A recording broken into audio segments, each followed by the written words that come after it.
क्या एक औरत की आत्मा किसी नॉर्मल औरत की मदद कर सकती है? क्या एक औरत की आत्मा एक नॉर्मल औरत की परेशानियां समझ सकती है? हाय, मेरा नाम है रिया और आज की जो कहानी है ये बैंगलोर सिटी की कहानी है। एक कपल था, राजेश एंड मीना। उनकी छोटी बेटी थी, करीब 7-8 मंथ्स की। हाल ही में वो एक अच्छे लोकेलिटी के एक अच्छे फ्लैट में शिफ्ट हुए थे। फ्लैट बहुत ही बढ़िया था एंड राजेश को ये फ्लैट रिजनेबल रेट में मिला था। शिफ्टिंग के बाद राजेश अपनी वाइफ मीना से एकदम अजीब तरीके से बर्ताव करता था। राजेश अपनी वाइफ मीना से प्यार करता नहीं था। वो उसको बहुत डोमिनेंटली रखता था। हर बात पे उसकी बुराइयां करना, उसको नीचा दिखाना, ये राजेश का स्वभाव था। राजेश ने मीना से सिर्फ उसकी प्रॉपर्टी देखकर शादी की थी और हाल ही में मीना की जो मम्मी थी वो उनका भी देहांत हो गया था। तो अभी मीना के माँ बाप इस दुनिया में थे नहीं और मीना एक अकेली लौती लड़की थी अपने माँ बाप की। तो राजेश जो था उसको पता था कि जो भी है ये सब मीना को होने वाला है और मीना के बाद ये सब मेरा होने वाला है। शिफ्टिंग के 4-5 दिन बाद एक जो एडवोकेट थे, मीना के मम्मी के फैमिली के जो एडवोकेट थे, वो मीना के पास आए। उस दौरान राजेश भी वहां पे प्रेजेंट था, वहां पे था। तो उन्होंने कहा एडवोकेट को कि आइए बैठिए। एडवोकेट ने जो मीना की मम्मी ने विल बनाई हुई थी वो पढ़ना स्टार्ट की और उसमें उन एडवोकेट ने कहा कि सब कुछ जो प्रॉपर्टी कंपनीज जो भी है वो मम्मी ने मीना तुम्हारे नाम कर दी है और मीना तुम्हारे बाद ये तुम्हारे हस्बैंड राजेश को जाएगी। राजेश बहुत खुश था, बट उस टाइम एडवोकेट ने एक बात कही कि मीना, जब तक तुम यहाँ हो, जब तक तुम जिंदा हो, तब तक जो भी है, जो भी देखना है कंपनीज का, प्रॉपर्टी का, जो भी देखना है वो सिर्फ तुम्हें देखना है, उस पर सिर्फ तुम्हारा हक है, राजेश का नहीं। ये सुनकर राजेश को बहुत गुस्सा आया था, बट उसने नॉर्मल दिखाया खुद को, ऐसे दिखाया कि हाँ ठीक है, मेरी ही बीवी है, उसका ही तो है। उस दौरान उस घर में मीना को एक अजीब फील आती थी, अजीब वाइब्स आते थे। एंड एक दिन मीना जैसे उनके फ्लैट में घूम रही थी, उसने देखा कि एक दरवाजा है जो उन्होंने शिफ्टिंग के टाइम देखा ही नहीं था। मीना ने जाके वो दरवाजा खोलने की कोशिश की, ओपन करने की कोशिश की, हालांकि वो दरवाजा खोल ही नहीं रहा था। मीना ने जो सोसाइटी के सेक्रेटरी रहते उनको कॉल किया और कहा कि इस घर में एक दरवाजा है, इस फ्लैट में, जो ओपन ही नहीं हो रहा है, प्लीज आके आप ओपन करवा दीजिए। तो सिक्योरिटी के साथ जो वॉचमैन रहते वो भी आए। उन्होंने दरवाजा ओपन करने की बहुत कोशिश की, एक बार 2 बार दरवाजा वो खोल ही नहीं रहा था। लगभग 4-5 टाइम्स जब ट्राई किया तो दरवाजा खुल गया। जैसे दरवाजा खुल गया, जो सोसाइटी के सेक्रेटरी थे वो भी एकदम सरप्राइज्ड हो गए। वो कहने लगे ये तो स्टोर रूम का दरवाजा है, बट इस दरवाजे को जैसे ही खोला वहां पे एक दीवार थी, वॉल था। तो सेक्रेटरी कहने लगे कि मैडम, यहाँ पे तो स्टोर रूम होना चाहिए अकॉर्डिंग टू द स्ट्रक्चर जो बनाया गया है, बट यहाँ पे तो दीवार है। उस टाइम राजेश ऑफिस में था। शाम को जब राजेश घर आया, राजेश जब शाम को ऑफिस से घर आया तो मीना जो थी उसने राजेश को कहा कि हमारा ये जो रूम है यहाँ पे दरवाजा खोलती एक दीवार है, ये कुछ अजीब लग रहा है मुझे। राजेश ने जैसे बर्ताव करता था मीना के साथ वैसे उसी टोन में कहा, तुम चुप कर पागल, तुम्हें कुछ पता नहीं है, कुछ समझ नहीं है, तू अपने बेटी का ख्याल रख और अपना काम कर। फिर भी मीना को चैन नहीं था। हर रोज मीना उठ के ना उस रूम में जाकर वो दरवाजा खोलकर वो दीवार को ऐसे हाथ लगाती थी। उसको समझ ही नहीं आ रहा था। करीब करीब 1 हफ्ता हो गया। उसके बाद मीना एक दिन अपने बेटी को लेकर क्रैडल में लेकर वो जो नीचे पार्क था उनके सोसाइटी में वहां पे गई। वहां पे एक और औरत मीना के पास आई और उसने कहा कि मेरा नाम सेरा है। मीना और सेरा में ऐसी बातें होने लगी। सेरा जो थी, ये मीना की जो बेटी थी, उससे बहुत प्यार करती थी। 1 दिन हो गया, 2 दिन हो गए, ये हर रोज नीचे मिलते थे।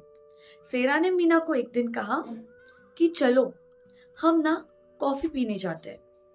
तब मीना ने कहा कि सेरा आज नहीं पॉसिबल, हम कहीं कभी और जाएंगे, क्योंकि अभी हस्बैंड घर आएंगे, फिर उनके लिए भी खाना वगैरह बनाना है।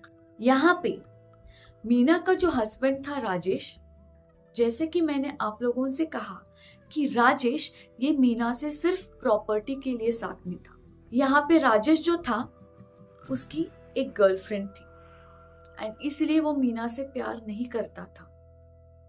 जब भी मीना राजेश को फोन करती, राजेश मीना पे गुस्से में चिल्लाता एंड वो तब उसके गर्लफ्रेंड के साथ होता था।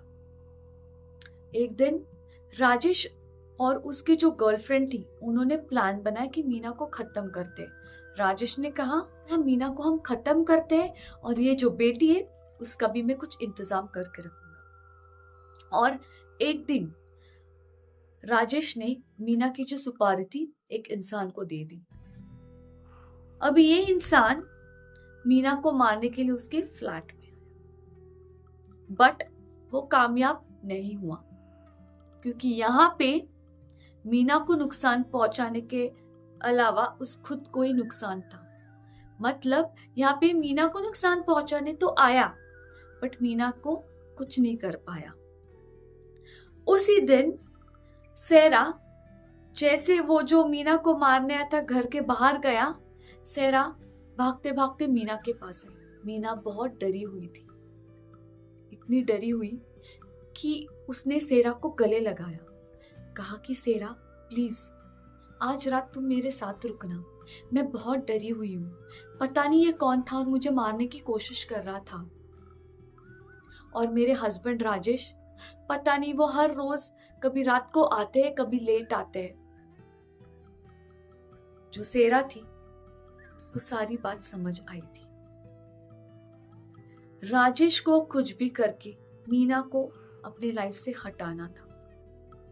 एक रात राजेश घर आ जाता है, एक शाम थी और टेरेस साइड पे मीना के लिए एक अच्छा सा कैंडल लाइट डिनर प्रिपेयर करके रखता है और वो मीना को आके बोल रहा है कि चलो आज मैं तुम्हें एक सरप्राइज देने वाला हूं। वो मीना को टेरेस पे लेके जाता है। वो सेटअप देख के मीना बहुत खुश हो जाती है, क्योंकि आज पहली बार मीना को ऐसा लगता है कि मेरे हस्बैंड ने मेरे लिए कुछ अच्छा प्लान किया है, सच में मेरा हस्बैंड मुझसे प्यार करता है। फिर मीना को जो अपना ये हस्बैंड था राजेश, ये मीना को एक ग्लास ऑफर करता है जूस का एंड उस ग्लास में उसने नींद की दवाइयां डाली। जैसे ही मीना ने वो ग्लास पिया, सिप ली और वो जूस खत्म किया, मीना को बहुत ट्रस्ट था अपने हस्बैंड पर। जैसे जूस खत्म किया, विद इन 2-3 मिनट्स मीना को ऐसे ना चक्कर आने लगी और वो देख रही थी, अपने हस्बैंड को बोल रही थी कि राजेश मुझे अजीब सा हो रहा है। उसी टाइम राजेश ने अपने पॉकेट से पिस्तौल निकाली और वो मीना को शूट करने के लिए रेडी हो गया। मीना को धुंधला धुंधला से ये सब दिखाई दे रहा था, मीना को कुछ क्लियर नहीं। उसी टाइम एक औरत आती है, अचानक से आती है एंड वो मीना को बचाती है एंड राजेश की हालत ऐसी होती है कि वो अपने आप डर के मारे जो टेरेस था उस टेरेस से नीचे गिर जाता है, बिल्डिंग के नीचे गिर जाता है और वहीं पे राजेश की डेथ होती है। जब मीना को एक होश आता है, जब वो नींद से उठ जाती है, उसकी आंखें खुल जाती है, तब वो देखती है कि एक पुराना सा छोटा सा रूम और एक छोटा सा बेड, वहां पे धूल मिट्टी सब पड़ी हुई है। एंड वो वहां पे ऐसे कुछ न्यूज़पेपर्स देखती है, एक फोटो देखती है। जब वो न्यूज़पेपर देखती है वो दंग रह जाती है, और जब वो एक फोटो देखती है दीवार पे, उसके होश उड़ जाते हैं, क्योंकि वो फोटो थी सेरा की। सेरा की ये मीना है, या कि मीना को आवाज आती है। एंड पूरी जो कहानी थी कि ये सेरा एग्जैक्टली कौन थी, ये मीना के सामने अपने आप फ्लैश आउट हो जाती है। सेरा उस फ्लैट की मालकिन थी जहां पे मीना रह रही थी, और सेरा और उसका हस्बैंड, ये सिर्फ 2 लोग रहते थे उस फ्लैट में। तब सेरा का हस्बैंड भी बहुत डोमिनेटिंग था, सेरा पे बहुत शक करता रहता था, जबकि सेरा बहुत अच्छी लड़की थी। एंड एक दिन ऐसे ही सरप्राइज्ड डिनर का प्लान करके सेरा के हस्बैंड ने एक गेम खेला था कि हम दोनों एक दूसरे पे कितना प्यार करते हैं, वो पिस्तौल के हिसाब से देखेंगे। इस पिस्तौल में एक गोली है, देखते हैं कौन कितना प्यार करता है। और जब सेरा के हस्बैंड ने अपने माथे पर वो गन लगा के शूट किया था, तब वो पिस्तौल खाली थी। बट जब वो बारी आई सेरा की, और जब सेरा ने वो गन अपने सिर पे रख के वो दबाया बटन, तब सेरा उसी टाइम अपने हाथों से ही मर गई थी। बट तब सेरा को पता था कि ये अपने हस्बैंड ने, उसके हस्बैंड ने उसको मारने के लिए प्लान किया था। एंड इसी वजह से सेरा की जो आत्मा थी, रूह थी, वो मीना के साथ अटैच्ड हो गई थी, क्योंकि मीना का जो हस्बैंड था वो भी मीना को मारना चाहता था, डोमिनेट करता था। एंड उस टाइम सेरा ने मीना को कहा कि मीना, तुम्हारी इस छोटी सी बच्ची को लेकर यहाँ पे हमेशा के लिए खुश रह सकती हो, तुम्हें कोई कुछ नहीं कर सकता। क्या लगता है आपको दोस्तों कि सच में एक रूह किसी नॉर्मल औरत के साथ अटैच्ड हो सकती है, कनेक्ट हो सकती है, उसके दुख दर्द समझ सकती है?